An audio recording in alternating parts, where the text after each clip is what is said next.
Hola, ¿qué tal? Muy buenas. Acabo de terminar de ver la serie de Moonlight, ¿no? La de Disney Plus. Y, y la verdad es que no me ha gustado, ¿no? Y estaba pensando en un poco el modelo de negocio, ¿no? Que está trayendo sobre todo Marvel, ¿no? En las producciones basadas en el mundo de Marvel y todo esto. Y quería hablar un poco de ello, ¿no? Porque me parece muy interesante, ¿no? Pero antes quería aclarar que, aunque yo pertenezco a esa generación, o sí, pertenezco a esa generación donde podría ser una de esas personas que van a ver el cine de superhéroes y sale siempre enfadada porque no encuentra lo que había en los cómics en el cine, podría ser uno de esos. No lo soy, porque de primeras que yo nunca llegué a estar tan aficionado por supuesto, a Marvel. Yo los cómics que leí de pequeño no leía cómics de superhéroes. Luego, en la adolescencia, preadolescencia casi, sí que alguno cayó en mi mano y tal, pero aunque sí que es verdad que es algo que me gustaba, nunca he sido un aficionado, nunca he tenido una colección entera, ni me he leído nada de ningún personaje entero, ni nada de eso, ¿vale? Pues son cosas que te llegan porque son de la época y tal. Quiero decir que no soy ese típico chaval de los 90 que se papaba todo lo que había sobre Spider-Man y que luego llega al cine y ve películas de Spider-Man y nunca le gustan, ¿no? Quiero decir que ni era de esos, ni tampoco cabe esperar, que es lo que muchos fans de los cómics no parecen entender, que una producción cinematográfica que está dirigida a todos los públicos y a gente que tenga más o menos contacto con las historias del cómic, pues que se traslade, ¿no? A veces la profundidad del personaje o la complejidad de las tramas o la violencia, ¿no? O tantas otras cosas que no darían un buen resultado económico, ¿no? Porque son producciones muy caras y deben de tener un retorno de caja elevado, pues para que el negocio sea rentable. Por supuesto esto no se consigue ni haciendo tramas muy complejas, ni llenando de violencia cruda, ¿no? las escenas que harían que el público más objetivo de Disney y de Marvel y de los superhéroes, que son los niños, fuesen a verlo, ¿no? Sobre todo en esta época donde se tiene tanto cuidado, ¿no? Con todo este tipo de cosas, ¿no? De la violencia, o sea, hay una protección de la infancia a veces demasiado elevada, ¿no? Entonces es imposible, ¿no? Que el cine tal y como está concebido hoy, y más aún el cine de blockbuster tipo superhéroes, llegue a los mismos niveles, ¿no? Que llegaban en el cómic. Yo creo que hasta incluso en el cómic que se hace hoy, no lo sé, porque esto es una idea vaga que tengo, pero creo que hasta se ha rebajado ese tono, ¿no? En los cómics hoy en día, pues por lo mismo, ¿no? Porque ha alcanzado gran fama, ya da mucho más dinero que antes, porque se vende a mucha más gente, y entre esa gente pues hay gente más inteligente, menos inteligente, más sensible, menos sensible, y al final se trata de hacer algo que más o menos pues todo el mundo pueda ir a ver y no denuncie la película, ¿no? Directamente. Pero, ¿cuál es mi problema, ¿no? con todas estas producciones de Marvel, sobre todo un par de años a esta parte, ¿no? Donde han empezado a entrelazar series con películas, ¿no? Y a todo esto, ¿no? Y a unir, ¿no? Incluso a diferentes actores que han representado al mismo personaje. Bueno, ese tipo de crossovers, ¿no? Y de esta colocación de huevos de Pascua y de cameos y todo esto, ¿no? ¿Por qué no me gusta todo esto en general? Pues por el modelo, ¿no? El modelo que veo de entretenimiento que se está ofreciendo en Marvel, ¿no? Porque, en primer lugar, por ejemplo, con la serie esta de Moonlight, esta última que he visto lo mismo que veo que se viene repitiendo, ¿no? El patrón que se viene repitiendo desde hace, ya digo, o sea, hace cierto tiempo, ¿no? Desde que se cerraría la anterior, desde que acabó lo que era lo de Thanos y todo esto, ¿no? Las guerras del infinito y todo eso. Y ya se empezó esta nueva etapa. Pues bueno, yo lo que veo es que presentan sí, o sea, técnicamente están bastante bien realizadas, tienen un casting muy bueno, eso sí que es verdad, que son películas donde los actores se creen a los personajes y los interpretan bien, o sea, se ve que les gusta eso que están haciendo. E incluso los personajes empiezan despertando cierto interés porque tienen potencial, ¿sabes? Y lo que entonces empieza a hacer sus historias es empezar a abrir muchas puertas, ¿no? Sin decir nada claro, o sea, juegan con la confusión de lo que está ocurriendo, de lo que va a ocurrir, y entonces provocan que el fandom, ¿vale?, empiece a elaborar pues muchas teorías, empiece pues eso, a tener sus debates, ¿no?, a través de, pues de todo lo que es el mundo del fan, ¿no?, que son pues desde foros hasta canales, hasta podcasts, pues todo esto, ¿no? Empieza a mover, ¿no?, esa ilusión por el siguiente capítulo, por la siguiente película, por el siguiente evento, ¿no? Se lanzan un montón de teorías y la gente habla ahí, ¿no? Entonces, la primera fase por ejemplo, de Moonlight, pues claramente fue ir abriendo posibilidades, ir dejando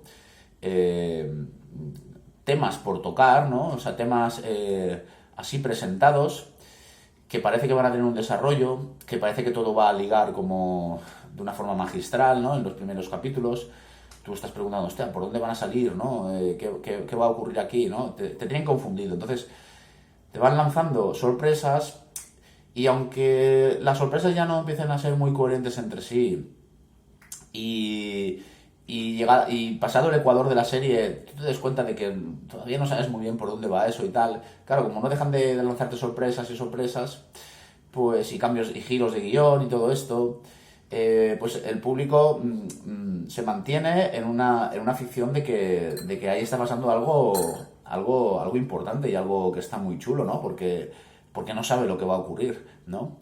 Y, y esa es la primera fase, ¿no? O sea, o ese es el mecanismo, ¿no?, de enganche. Eh, y con esto lo que se consigue es que semana tras semana, o de una película, entre una película y otra película, pues todo el mundo hable pues especulando y conversando sobre el tema, justificando cosas que no se entienden, creando teorías para cosas que no se entienden y que lamentablemente no se llegan ni a explicar al final de la resolución de la serie de la película. Y cuando tiene todo esto, pues lo que nos da como final y como cierre ya digo, de series o de películas, pues es francamente decepcionante, porque entonces les da por apresuradamente meter un montón de efectos especiales, o sea, tirar mucho de efectos especiales y cargarse todos los matices y todas las tramas personales o esos detalles, ¿no?, que se habían anunciado. Y al final lo que tenemos es lo de siempre, ¿no? Tenemos a un malo contra un bueno, muchos efectos especiales y una serie increíble de conveniencias de guión que hacen que todo aquello que parecía que iba a ser muy complejo que se resolviera, pues se acaba resolviendo de una forma muy barata, muy simple y chimpum, ¿no? Y aquí nos lavamos las manos y se acaba la historia. Con lo cual, pues todas esas posibles líneas, ¿no?, y, narrativas que la gente con la que la gente había soñado y tal, pues se ven decepcionadas, ¿no? Aunque, por supuesto, tras la decepción de la resolución final, pues vuelve a surgir, ¿no?, todo esto, todo este debate y todo este murmullo, pues o criticando lo que ha ocurrido o tratando de salvar los muebles, ¿no? Y claro, porque me parece que este modelo es muy perverso, ¿no? Este modelo de cine, ¿no? De producción cinematográfica. Porque realmente carga las tintas del trabajo y del entretenimiento real y de la experiencia real, ya no en lo que te están dando, sino que se basan en darte algo que no es bueno, pero que promueve, dadas las condiciones actuales de cómo está el fandom constituido, ¿no?, con sus redes sociales y todo esto, pues le da lo justo para que entonces se mueva todo este mecanismo, ¿no?, de entretenimiento que es más, y a mí me pasa me resulta mucho más entretenido ver las conversaciones o los debates o los análisis acerca de un capítulo, de una serie, de la serie completa o de una película. Me resulta más entretenido todo eso que luego lo que es el capítulo en sí. Con lo cual, realmente, Marvel no nos está ofreciendo buenas historias ni de coña.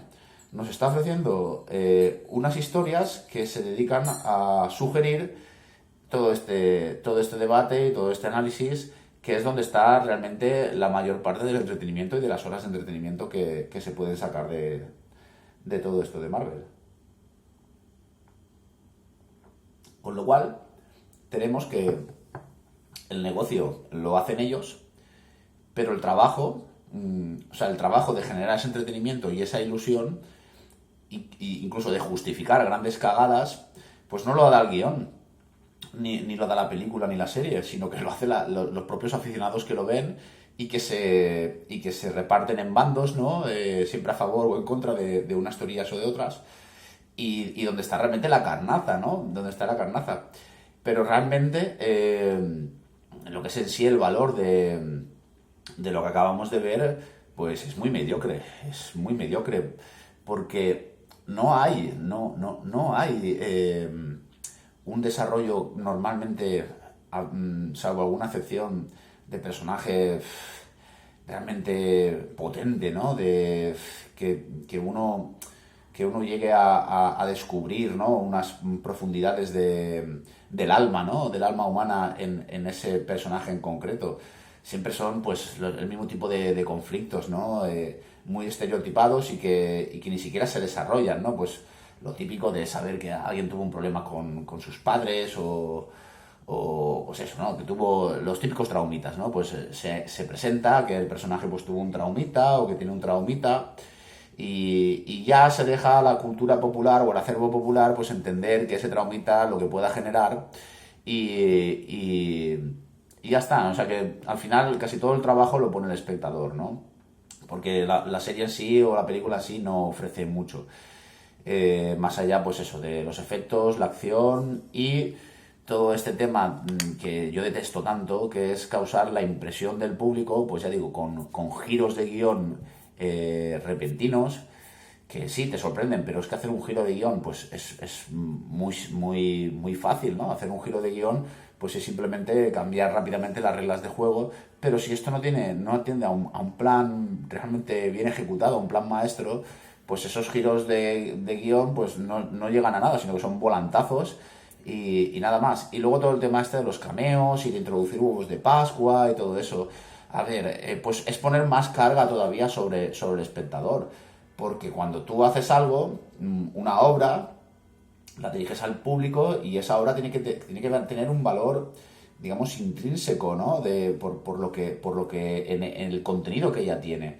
Pero, claro, si lo que tú haces es presentar una cosa, y la vas trufando, ¿no? De elementos que van a tener su gracia porque el espectador ya lleva sus contenidos en la cabeza, ¿no? Ya tiene ese conocimiento en la cabeza y lo relaciona, y entonces se siente muy a gustito, ¿no? Porque es muy listo, ¿no? Porque entiende las cosas que otros no entenderían, o entiende cosas que salen en la película, o quién es este personaje u otro, porque él ya está muy puesto en eso, ¿no?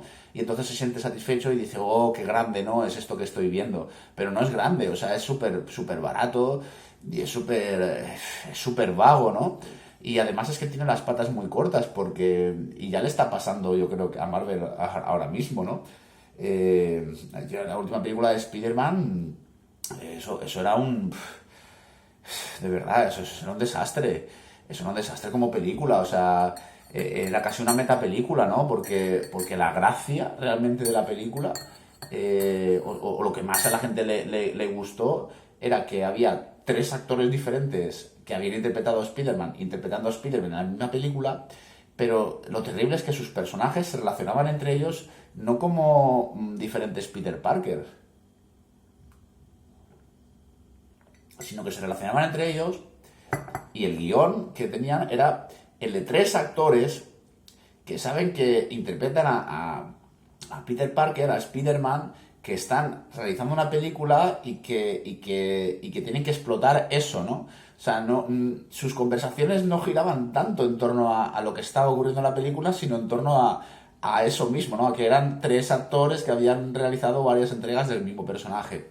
Y así ocurren mucho, ¿no? Hay cameos, aparecen personajes que el único objetivo que tienen pues es ese, ¿no? Que el público vea y diga, oh, ha salido tal, ¿no? Oh, qué guay, ha salido este aquí, vale, pero ¿qué ha hecho? ¿Qué ha aportado? No ha aportado nada, o incluso peor, ¿no? Incluso ha sido peor porque ha venido a hacer una especie de Deus Ex Machina que lo resuelve todo, ¿no? Y todavía es más barato este recurso, ¿no?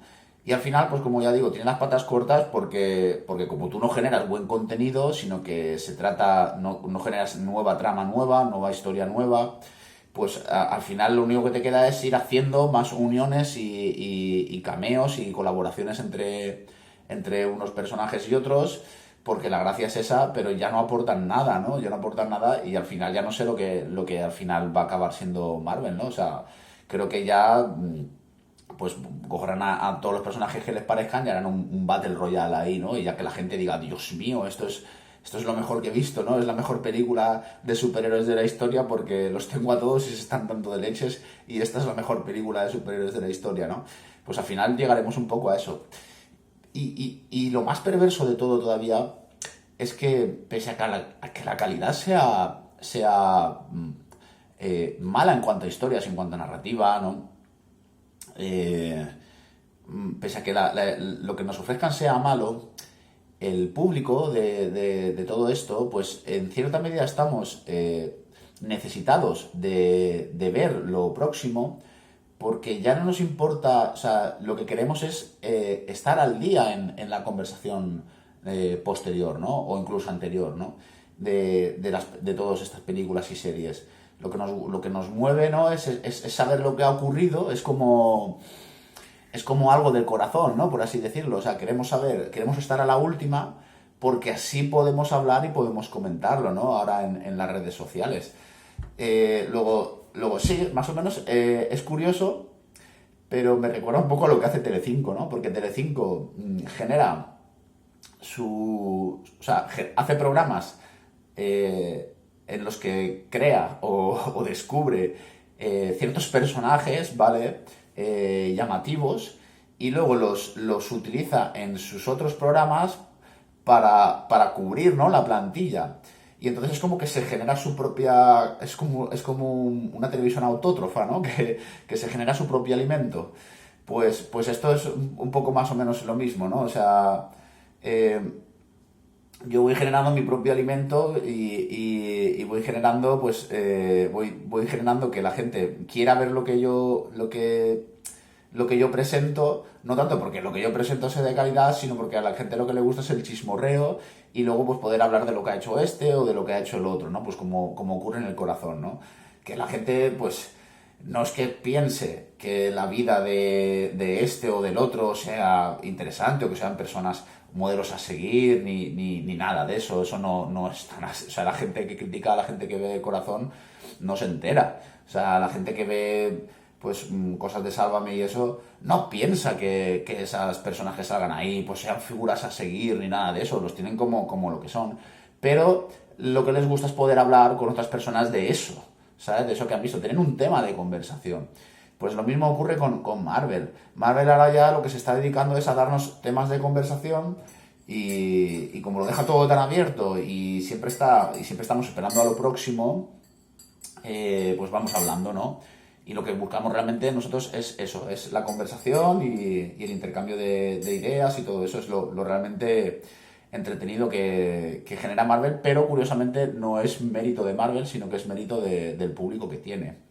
Es un trabajo del público que tiene y de tantos y tantos, pues, youtubers, comentaristas, analistas, todo lo que tú quieras, críticos, que hacen su trabajo respecto a esto, ¿no? Incluso, pues, tanta gente que se sabe todo del mundo de los cómics y que está esperando a que salga algo de una película nueva, de un personaje nuevo, pues para presumir y volcar todo su conocimiento ahí, ¿no? Pues todo eso es mérito de esta gente, porque lo que es la producción, la obra visual que nos dan, no sería material suficiente para tanto debate ni nada de eso.